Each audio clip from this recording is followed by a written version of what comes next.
नमस्कार, मैं अंजना और आप देख रहे हैं अभ्यंक न्यूज नेटवर्क, भारत का सबसे सर्वाधिक खबरों वाला चैनल, जो आपको निष्पक्ष सच्ची खबरें सबसे पहले अभ्यंक न्यूज नेटवर्क पर मिलती हैं। देश में कोरोना से 12 मौतें, 1083 एक्टिव केस। यूपी में पहली मौत। बिहार दौरे में पीएम मोदी के नजदीक रहने वालों की कोरोना टेस्टिंग होगी। देश भर में कोरोना वायरस के एक्टिव केसों की संख्या 1083 पहुँच गयी है। केरल में सबसे ज्यादा 430 कोरोना पेशेंट है। मंगलवार को कर्नाटक में 36, गुजरात में 17, बिहार में 5 और हरियाणा में 3 नए मामले सामने आए हैं। वहीं गुजरात में 13 मरीज रिकवर हुए हैं। नॉर्थ ईस्ट में भी कोरोना के मामले सामने आने लगे हैं। अरुणाचल प्रदेश में मंगलवार को 2 महिलाएं कोरोना पॉजिटिव पाई गयी। इनमें एक को बुखार और हल्की खांसी है, जबकि दूसरी महिला में कोई लक्षण नहीं है। उत्तर प्रदेश के फिरोजाबाद में मंगलवार को 78 साल के कोरोना पॉजिटिव बुजुर्ग की इलाज के दौरान मौत हो गयी। राज्य में कोविड के नए वेरिएंट से पहली मौत है। इसके अलावा महाराष्ट्र, राजस्थान, पश्चिम बंगाल, कर्नाटक और मध्य प्रदेश में कुल 11 मरीजों की मौत हो चुकी है। कुल मृतक की संख्या 12 पहुंच गई है। प्रधानमंत्री मोदी की 29-30 मई को बिहार दौरे के मद्देनजर राज्य का स्वास्थ्य विभाग भी अलर्ट है। निर्देश दिया गया है कि पीएम के 100 मीटर के दायरे में रहने वाले सभी लोगों की कोरोना जांच होगी। जयपुर में 26 मई को कोरोना के 2 मरीजों की मौत हो गई। इनमें से एक रेलवे स्टेशन पर मृत मिला था, उसकी कोरोना रिपोर्ट पॉजिटिव आई है। दूसरी मौत प्राइवेट हॉस्पिटल में भर्ती 26 साल के युवक की हुई। इसे पहले से ही टीबी की बीमारी थी। वहीं महाराष्ट्र के ठाणे में एक कोरोना पॉजिटिव महिला की इलाज के दौरान मौत हो गयी। ठाणे में ही 25 मई को अस्पताल में इलाज करा रहे 21 साल के युवक की मौत हो गई। उसका 22 मई से इलाज चल रहा था। इससे पहले 17 मई को कर्नाटक के बेंगलुरु में 84 साल के बुजुर्ग की मौत हुई थी। स्वास्थ्य विभाग ने बताया था कि बुजुर्ग की मौत मल्टी ऑर्गन फेल्योर की वजह से हुई थी। 24 मई को उनकी कोविड रिपोर्ट पॉजिटिव आई थी। केरल में 2 लोगों की कोविड से मौत हुई है। भारत के कई राज्यों में कोविड-19 के मामलों की बढ़ोतरी के बीच देश में 4 नए वेरिएंट मिले हैं।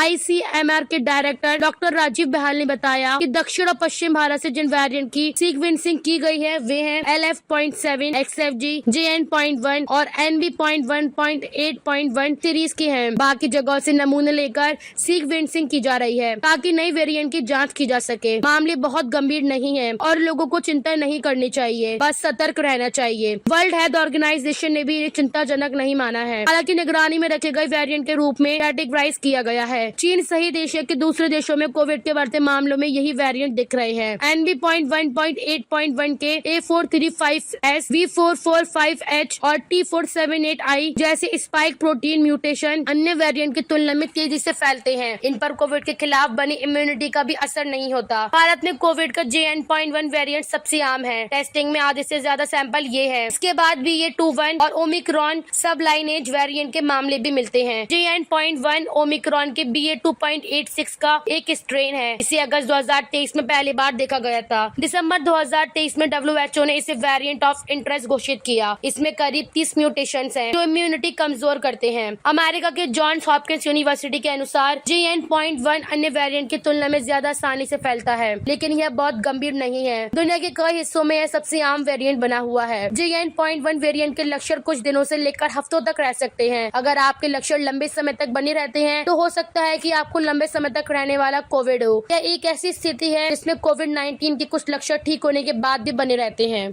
ताजा खबरों के लिए अभ्यंक न्यूज नेटवर्क पेज को फॉलो करें और लाइक करें, सब्सक्राइब करें, बेल आइकन को दबाना ना भूलें। अगर आप हमें फेसबुक, ट्विटर, इंस्टा के माध्यम से देख रहे हैं तो फॉलो, कमेंट करना ना भूलें।